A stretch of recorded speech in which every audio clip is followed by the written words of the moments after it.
There is a quiet rebellion happening inside you, not the loud kind, not the kind that breaks things or demands attention, but the kind that simply stops running. One morning, you might notice it in the silence between your thoughts, in the exhale that no longer rushes, in the hunger that isn't for food, but for peace. You wake and realize you're tired, not from work, but from reaching, always reaching, as if life were somewhere else, waiting to be caught.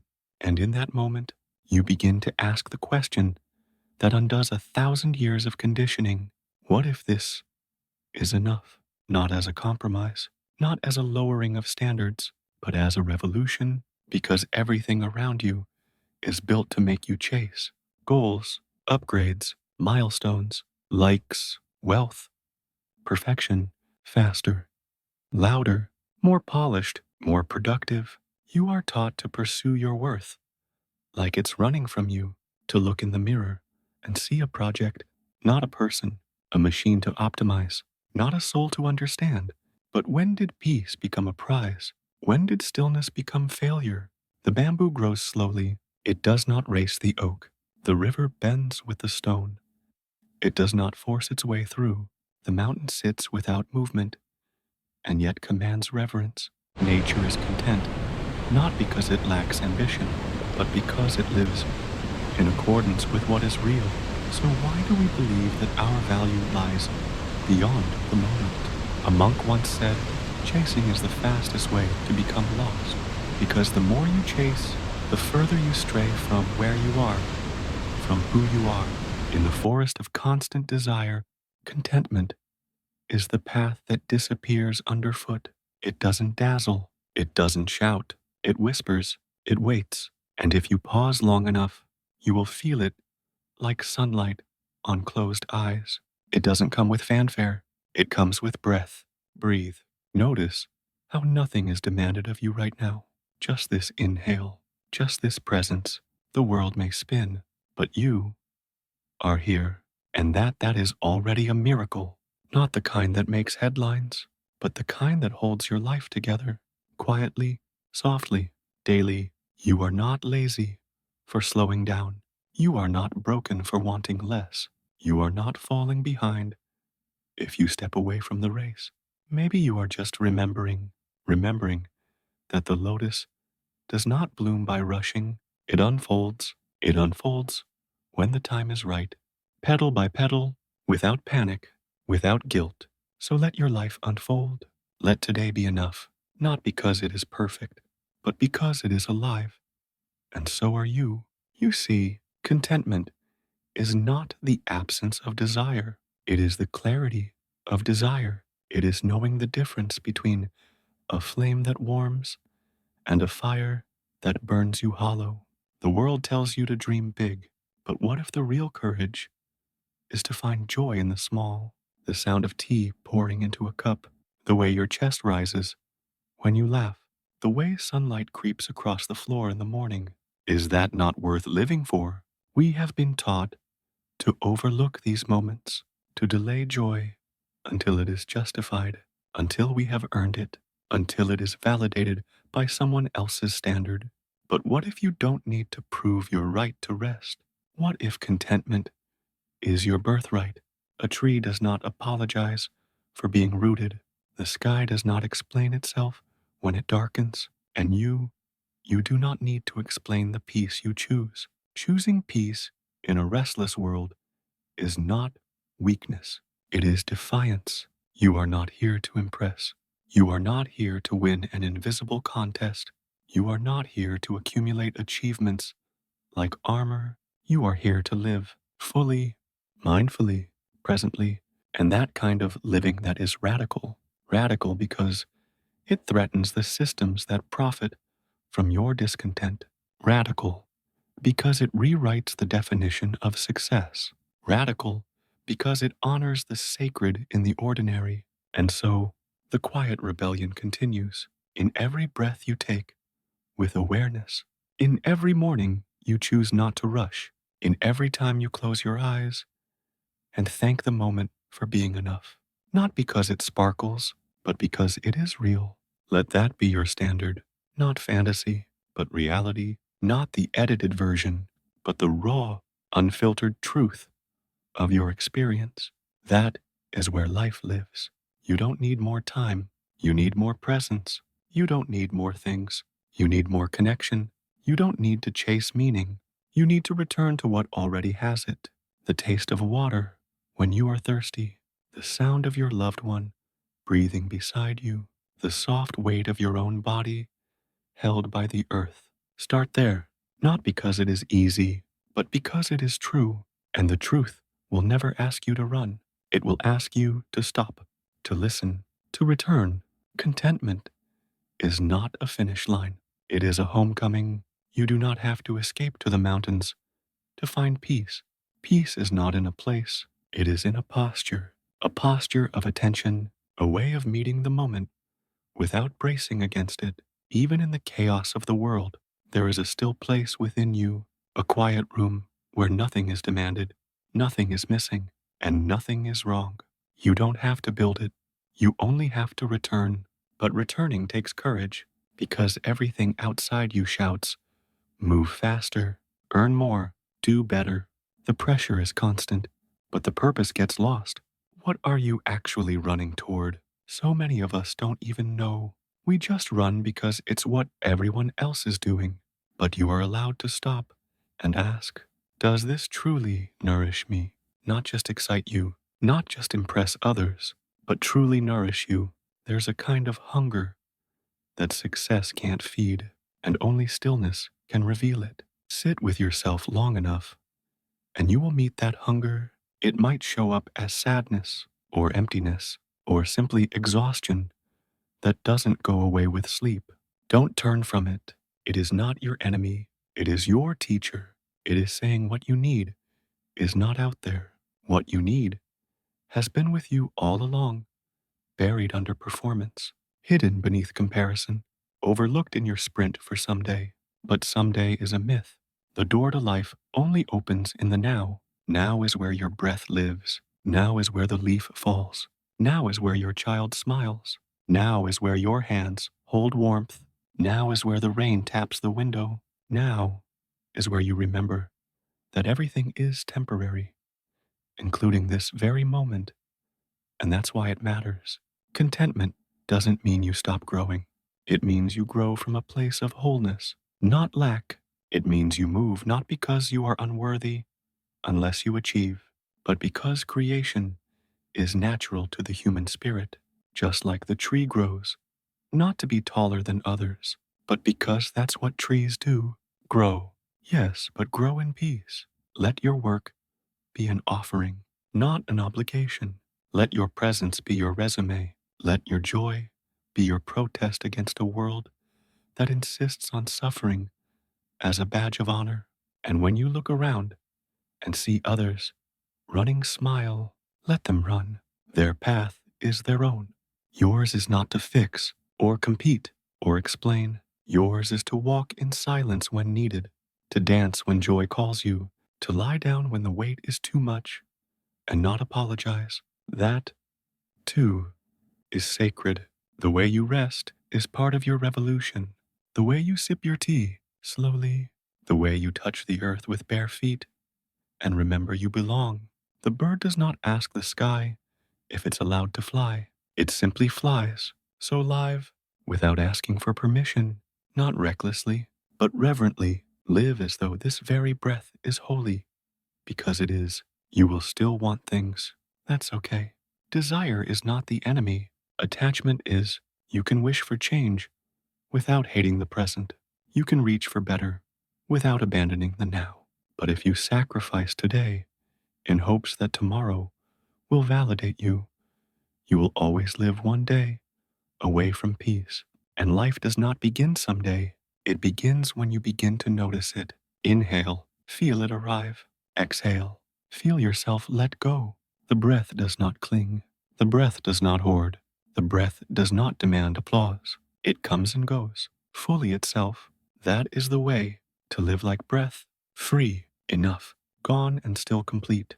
Let this moment be your teacher. Let it show you the truth. No book can teach that. To be alive is not a task, but a gift. You were not born to chase your worth. You were born worthy. You were not born to prove your right to joy. You were born with joy inside you, waiting to be remembered. There is nothing missing. There never was. You've just been trained to believe that enough is a destination, when really it's a decision, and that decision, quietly made, changes everything. You do not need to abandon your goals. You simply need to stop abandoning yourself for them. You can still strive, but do it gently. You can still dream, but do it kindly. Let your ambition be an extension of your love, not your fear. Let your movement be an act of creation, not compensation, because you are not lacking. You are unfolding. The seed is not incomplete, because it is not yet a flower. The seed is already whole, becoming more of itself every day. And so are you. Rest in that truth. Let it hold you. Let it speak through your hands as you wash the dishes. Let it walk with you through the market. Let it settle into your bones as you lie down at night and no longer measure the day by what you crossed off, but by what you felt, what you noticed, what you loved. Because in the end, those are the only things that will matter, and they are already here. Now, if you listen closely, there's a rhythm beneath the noise, a soft cadence, the pulse of a life lived in alignment. It does not rush. It does not compete. It simply moves like wind through a bamboo forest, like moonlight, slipping across rooftops, graceful, unforced.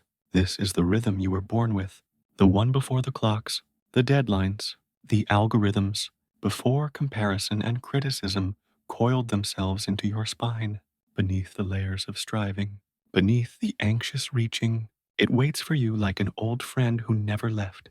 And when you touch it, something opens, not in the world, in you, the part of you that knows joy doesn't have to be earned. Stillness doesn't have to be defended. Presence doesn't need permission. It is not productivity that makes a life meaningful. It is attention. You can build empires and never arrive. You can win trophies and never feel worthy. You can gather followers and still feel alone. But when you sit on the floor and watch dust float in the golden light, when you sip soup slowly, when you hear your mother's voice and it cracks something open in you, that's when life is undeniable. The moments no one sees, the ones that don't make stories, the ones that stay because they are real. You are not here to perform your life. You are here to feel it, even the aching parts, even the dullness, even the boredom and uncertainty. They all belong. They are not interruptions. They are invitations. Not every breath has to be profound. Not every day has to be inspiring. Sometimes the deepest healing comes in the most ordinary hour, when you're folding laundries, or staring at the ceiling, or walking to nowhere in particular. And that, too, is living, not chasing, not building, not becoming, just being, and being is enough. This is not a passive life. It is a powerful one, because when you no longer need to chase, you begin to choose. You choose what nourishes, what restores, what aligns. You say no, not because you're afraid, but because you are clear. You stop proving and start protecting your time, your peace, your joy, and with every quiet no, you make space for the deeper yes, the yes to what really matters, to mornings where you're not buried in notifications, to meals you taste with your whole body, to conversations where you're not multitasking your own absence, to solitude that doesn't feel like emptiness, but like return. Because the truth is, we are not tired from doing too much. We are tired from being pulled too far from ourselves, from outsourcing our worth to applause, from outsourcing our joy to someday. But someday has a cost. It steals the light from now. It trains your eyes to scan for more rather than to soften into what is already blooming. So stop waiting for a sign. This moment is the sign. The way your body is still here, despite everything, the way your breath keeps rising, the way your heart, though bruised, still wants to open. This is grace. Not the kind that sparkles, but the kind that carries You do not have to do more to deserve it. You do not have to be anyone else to belong here. The sun does not ask, who is watching, before it shines. It simply rises, and so can you. Rise not for the sake of climbing, rise for the sake of returning to the ground beneath your feet, to the steady thump of your own pulse, to the small joys that are not small at all. When did we start thinking that happiness had to be loud, that purpose had to be monumental, that love had to be dramatic? A warm bowl of rice, a handwritten note, a walk in the rain, the sound of your name said softly. These are not background details. These are the essence of life. To be awake to them is to be free, free from the chase, free from the shoulds, free from the performance. It doesn't mean you never strive again. It means you know why you're striving. You are no longer running away. You are walking toward yourself, toward peace, toward the breath that says, you are allowed to be here. So let go, not of your dreams, but of the fear that you are not already enough without them. Let go of the belief that joy must be postponed until you've earned it. Let go of the myth that life is a ladder and you're always one step behind. The truth is, you are not behind. You are on time. Your life is not late. It is arriving, breath by breath, exactly as it should. And the more you slow down, the more you'll see it. How everything you thought you had to chase was quietly waiting for you to stop. When you finally stop, the world doesn't end. What ends is the illusion that you had to run, that you had to earn, that you had to be anyone other than yourself to be whole. And in its place, something ancient returns, a knowing, a remembering that you were always the sky, not the storm, that the ache to chase was just a fog passing through, that beneath every ambition was a simple, sacred truth. You are enough. And from this place, not fear, not lack, not noise, but stillness, you begin again, not to chase, but to live. You greet the morning, not with urgency, but with reverence. You move through your day, not for validation, but out of devotion. You hold the hand of someone you love and feel time slow down because nothing outside this moment is more important. You sip your tea, and it is not just tea. It is presence. It is warmth. It is everything you once ignored, now awakened, and the world begins to shimmer again. Not because it changed, but because you did. Because contentment isn't something you find. It's something you allow. It was never gone, just buried beneath the noise, like a lake beneath the fog. It waits for your stillness, and when you finally become still enough to see, you realize you were never chasing life. You were only chasing the feeling of being fully here. And now you are here, not perfect, but present, here, not finished, but unfolding, here, not chasing, but living. Let this be your quiet revolution, not to have more, but to need less, not to rise above, but to fall into alignment, not to conquer the world, but to come home to yourself. This is not the path of escape. This is the path of return, and every step is sacred, every breath a prayer, every moment enough. You do not need permission to stop. You do not need approval to begin living differently. You are allowed to choose a gentler life, a deeper life, a true life. The noise will keep calling. Let it. You now know something it doesn't. That peace is not a finish line. It is a decision, and you have made it. So live not as a chase, but as a gift. Unfold like the lotus. Breathe like the wind. Rest like the mountain. And shine like the morning sun, asking nothing in return. Because now you remember contentment is the most radical act of all.